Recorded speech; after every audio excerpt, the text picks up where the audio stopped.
ओला cabs के CEO Bhavesh Agarwal ने जुलाई 2021 को एक ट्वीट करके इंडिया की ईवी रिवॉल्यूशन के बारे में बताते हैं और इसी के साथ ही ओला की इलेक्ट्रिक स्कूटर की बुकिंग ओपनिंग की भी अनाउंस करते हैं। 499 रुपये बुकिंग प्राइस में लॉन्च हुई ओला स्कूटर को 24 घंटे में करीब 1 लाख से ज्यादा बुकिंग मिलती है।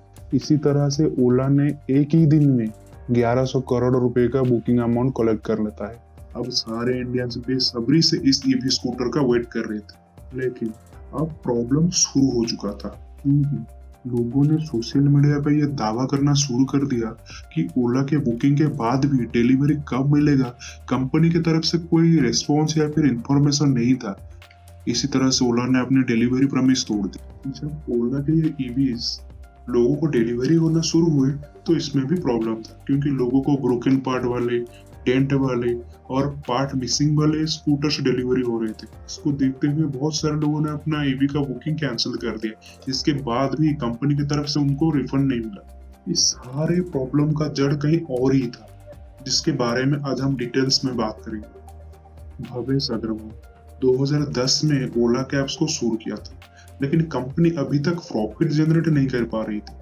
तभी ओला सीईओ ने मल्टीपल बिजनेस में इन्वेस्ट करना शुरू कर दिया, जैसे कि ग्रोसरी, फाइनेंस, डिलीवरी और भी बहुत सारे बिजनेस में इन्वेस्ट किया, लेकिन किसी से भी इतना रेवेन्यू जनरेट नहीं हो रहा था। तभी ओला ने फ्यूचर टेक में इन्वेस्ट करना शुरू किया और इसी तरह से वो नेदरलैंड बेस्ड ईवी कंपनी इटरगो को 70 करोड़ रुपए में अक्वायर कर लिया।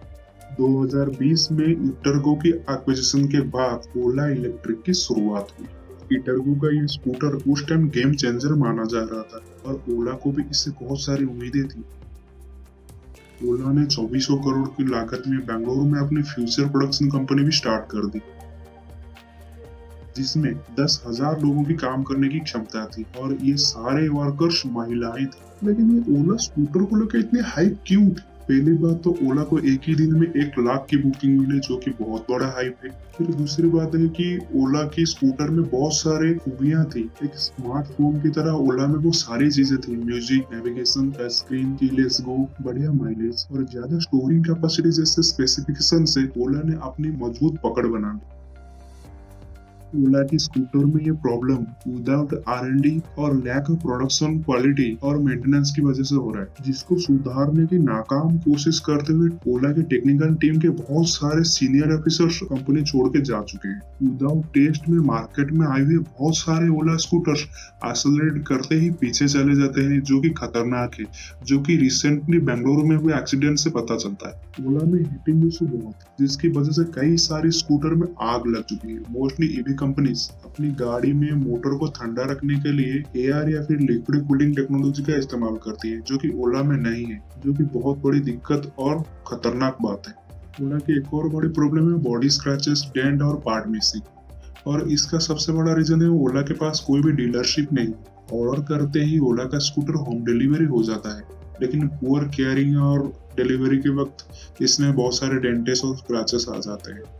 अगर गाड़ी डीलरशिप के थ्रू आती है तो इसमें इतना सारा प्रॉब्लम नहीं होता, क्योंकि गाड़ी का जो डेंट है, स्क्रैच और मैन्युफैक्चरिंग वगैरह जो डिफेक्ट है वो शोरूम वाले देख के रखते हैं, और कस्टमर भी गाड़ी खरीदने से पहले गाड़ी का इंस्पेक्शन या फिर विजुअल इंस्पेक्शन कर लेता है कि गाड़ी में कोई भी स्क्रैच या फिर डेंट ना हो, जो कि ओला के स्कूटर में लोग नहीं कर पाते हैं, क्योंकि ऑर्डर करते ही अगर स्कूटर घर पे आ जाता है तो कोई कैसे देखेगा गाड़ी पहले कैसा था। तो Ola must have to install its dealership in all over India. Ola की एक और सबसे बड़ी प्रॉब्लम है पुअर बॉडी क्वालिटी, जो कि मारुति से भी खराब है। कई लोगों की ओला स्कूटी बीच में ही टूट गई, कई लोगों की ओला स्कूटी वो टूट गया, कई लोगों के हैंडल निकल गए। ऐसे बहुत सारे प्रॉब्लम्स आ रहे हैं। लोगों ने इसको सोशल मीडिया पे भर भर के शेयर किया है। इसका कारण है जल्दबाजी में प्रोडक्शन और विदाउट टेस्टिंग में प्रोडक्ट मार्केट में लॉन्च करना है। अभी बहुत सारे दिक्कत ओला के रास्ते में है, जिसे पास करना मुश्किल लग रहा है। ओला डेफिनेटली एक good made in India brand है और इस पे लोगों का भरोसा भी है। इसीलिए ओला को बहुत सारे काम करना होगा अपनी R&D पर, अपनी सेफ्टी पर, अपनी गाड़ी का बॉडी पार्ट पर और डीलरशिप पर, तब जाके सब कुछ ठीक हो सकता है। अगर आपके पास भी ओला का स्कूटर है, अगर वो अच्छा है या फिर उसमें कोई प्रॉब्लम है, तो आप हमें कमेंट करके बता सकते हैं। वीडियो को लाइक करें और हमें सब्सक्राइब करें।